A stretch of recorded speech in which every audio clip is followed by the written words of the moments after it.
The silence weighed heavier than words that night. Mary Magdalene was alone in the small stone-walled room, lit only by a trembling oil lamp.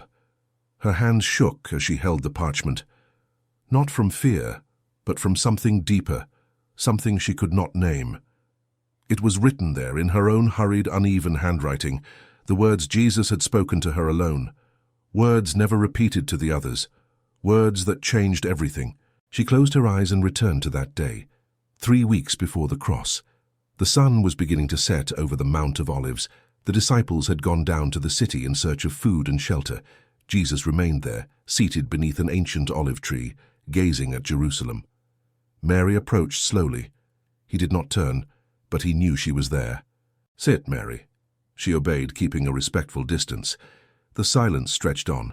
It was not uncomfortable, it was dense, as though something was about to be revealed. "You taught everyone how to pray," she said at last, "the prayer that begins with Our Father." "Yes," he replied without taking his eyes from Jerusalem, "but there is something more, isn't there? Something you did not say." Jesus drew a deep breath. He turned to her for the first time. His eyes were not gentle in that moment. They were piercing, almost painful to meet. "You always see beyond the words, Mary. That is why you are here." She felt her chest tighten. It was not praise. It was responsibility. "They are not ready," he continued. "The others. They still think prayer is asking, reciting, performing. They still believe God is out there, distant, waiting for the correct words." "And isn't he?" Mary asked, though she already knew the answer. Jesus smiled, but it was a sad smile. "God does not wait for words, Mary. God waits for recognition." "And what do I recognize?" she whispered. "That you and God are the same. That you always have been. That separation is illusion. That when you pray Our Father, you are not speaking to someone far away. You are remembering who you are." Mary felt something collapse inside her. Not sorrow, but an ancient weight being lifted. "Then the prayer," she began. "Doesn't it end with 'Deliver us from evil'?" Jesus shook his head slowly. "That is the prayer for those who are still afraid, for those who still believe there is something external to fight. But there is another line, a final line. Only for those ready to let fear die completely." He drew closer, placed his hand over hers. His voice was low, almost a whisper. "For thine is the kingdom, the power, and the glory. Yours, now and forever. Yours, Mary. Not a distant God's. Yours. Every person who understands." Mary felt tears stream uncontrollably. "But they will say it is blasphemy. They will say it is," Jesus confirmed. "That is why it is not ready to be spoken openly. That is why I am telling only you." "Why?" she asked, her voice breaking. "Why me?" "Because you do not need authority to believe, because you do not seek power over others, because you understand that truth is not to be imposed, it is to be lived, and because when I am no longer here, someone must keep this, not to hide it, but to preserve it until the world is ready." Mary gripped his hand tightly. "And if the world is never ready, then you will have guarded a treasure worth more than all empires." She looked at him, at the man she loved in a way no one understood, not even she herself completely. "They will erase this," she said. "They will erase far more than this," he replied. "They will turn love into dogma. They will turn freedom into rules. They will turn my voice into an instrument of control. But some things cannot be completely erased, Mary. Some things remain alive in those who understand them. The days that followed were chaos. The arrest, the trial, the cross. Mary was there, witness to every moment of horror. When it was over, when the body was taken down and laid in the tomb, she returned to that small room. She wrote everything, every word, every silence, every look. She knew it was dangerous. She knew the other disciples already looked at her with suspicion. A woman Jesus had chosen for confidences. That did not fit what they intended to build. Peter was the first to confront her. 3 days after the resurrection, when the appearances were still happening and everyone was confused, trying to make sense of it. He entered the room without asking. "What have you written?" he demanded, voice hard. Mary did not hide the parchment, his words he spoke to me. Peter took it, read quickly. His face darkened. "This is dangerous, Mary. This will destroy everything we are trying to build. Build what? She asked, remaining calm. A church, Peter answered. A community. Order. Something that can survive, that can grow. And these words destroy that? Mary pressed. These words confuse, Peter said firmly. People need structure.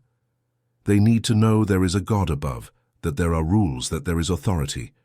If you spread this, that each person is the kingdom, that each person holds the power and the glory, what is left for us to teach?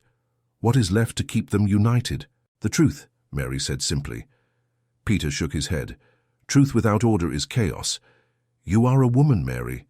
You do not understand how men think, how crowds function. They need hierarchy. They need to believe some are closer to God than others. Otherwise, why would they follow us? Mary felt something cold in her stomach. So it's about being followed. Peter stepped closer. It's about keeping his message alive, in the way it can survive in this world. And this world is not ready for what you have written. He extended his hand. Give it to me, I will keep it. When the time is right, it will be revealed.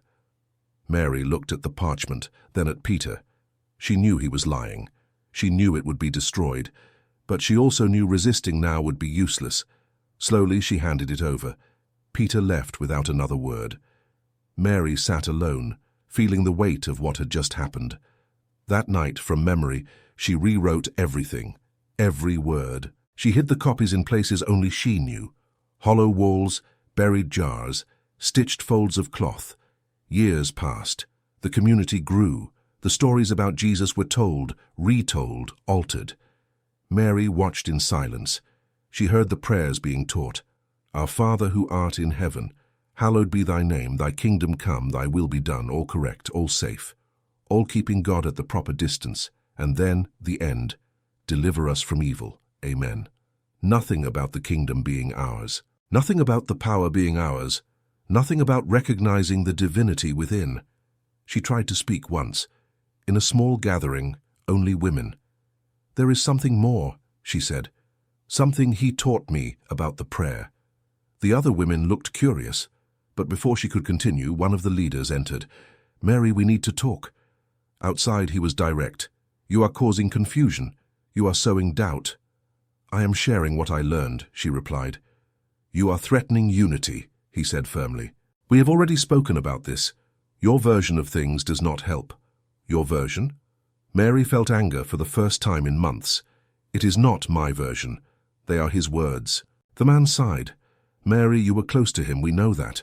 But closeness is not authority. The apostles were with him for years. You were there for months. Your word against theirs carries no weight. And if my word is true, she insisted, then God will preserve it, he answered. But for us, for this community, it must be silenced for now. Mary understood then. It was never about truth. It was about power, about who controlled the narrative, about who decided what people could and could not know about God. She withdrew. She stopped speaking publicly, but she continued writing, continued hiding.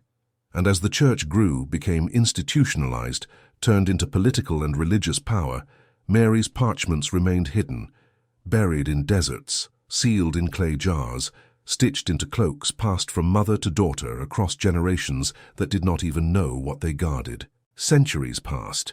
The prayer was formalized, canonized, made official. Whoever dared alter it was a heretic. Whoever suggested there was more was dangerous. The final line, the one Jesus had entrusted to Mary, disappeared completely from the official texts. But it did not vanish entirely. In isolated monasteries, in apocryphal writings, in whispers of mystics who were quickly silenced, the phrase lingered like a ghost. For thine is the kingdom, the power, and the glory. Yours. Not ours collectively. Not the church's. Yours. Every individual who awakens to the truth. The church recognized the danger. Documents were burned. Alternative texts destroyed. Mary Magdalene was systematically diminished, transformed from beloved disciple into redeemed prostitute. Her voice was erased, her authority denied. But truth, as Jesus had said, cannot be completely erased. In 1945, in Nag Hammadi, jars were found. Inside, lost gospels, Among them the Gospel of Mary, fragmented, incomplete, but present. And there, in the preserved lines, echoes of that conversation on the Mount of Olives. Peter questioning Mary, Mary defending what she had learned directly from Jesus, and the veiled but present suggestion that there were teachings given to her that were not given to the others. The modern church examined the texts, declared them apocryphal, unreliable, late. But scholars noticed something: the hostility of Peter toward Mary in the texts, her insistence on having received special revelations, the pattern repeated in several suppressed documents. And always, the central issue was the same. Mary claimed Jesus had taught about inner divinity, about the kingdom within each person, about personal power of connection with God. And that threatened the entire structure of authority the church had built. Today the prayer ends where it has always officially ended: deliver us from evil. Some versions add, for thine is the kingdom, the power, and the glory. Thine. A distant God's, never yours, never ours individually. Because to allow that would be to admit that every person has direct access to the divine, that no intermediary is necessary, that no institution can place itself between the individual and God. And that, more than any heresy, is what the church has always feared. Mary Magdalene knew this. On that last night, before she died, old and forgotten in foreign land, she held one final parchment. She wrote one last time: to whoever finds this, know. The prayer does not end with fear. It ends with recognition.